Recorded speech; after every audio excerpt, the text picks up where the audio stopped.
মিয়ানমারে সংঘাতে জড়ানো সব পক্ষকেই বাংলাদেশের দিকে গুলি না চালাতে আহ্বান জানানো হয়েছে।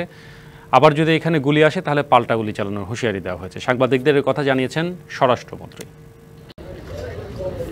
বেশ কিছুদিন ধরে মিয়ানমারের অভ্যন্তরীণ সংঘর্ষে উত্তাপ চলছে বাংলাদেশের টেকনাফ ও সেন্ট মার্টিনে। ঈদের ছুটিতেও ছিল সেই উত্তাপের আঁচ। বৃহস্পতিবার এসব নিয়ে সচিবালয়ে সাংবাদিকদের সঙ্গে কথা বলেন স্বরাষ্ট্রমন্ত্রী। রাস্তায় কোনো উল্লেখযোগ্য কোনো দুর্ঘটনা হয়নি।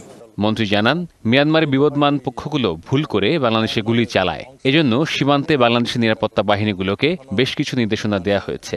মায়ানমার আর্মি কখনো আরাকান আর্মি ফায়ার ওপেন করে আমরা দোনো দলের সঙ্গেই আমরা বলে দিয়েছি যে আমাদের গুলি করলে আমরাও এরপরে পাল্টা গুলি করব। কাজেই আমাদের এইখানে আর কোনো গোলাগুলি হচ্ছে না। ওখানে যে মায়ানমারের 2টি জাহাজ ছিল সেগুলো ফেরত নিয়ে গিয়েছে। আমরা আশা করি সেখানে আর কোনো গুলি চলবে না।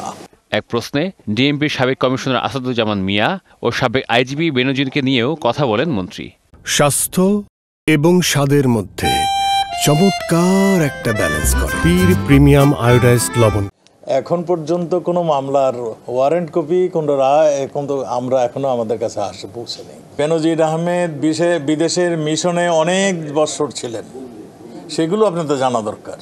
সেই মিশনে সে কত টাকা এনেছে এইগুলি তাকে বলতে হবে। তো আগে অভিযুক্ত প্রমাণ হোক, তারপরে আমার মনে হয় তার বিরুদ্ধে যে ধরনের ব্যবস্থা নেওয়ার সেটা সরকার নেবে।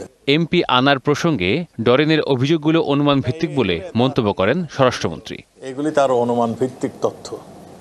আমাদের তরফ থেকে ডিবিকে কোনো রকম প্রেশার দেওয়া হয়নি। Jewel Theotonius, DBC news, Dhaka.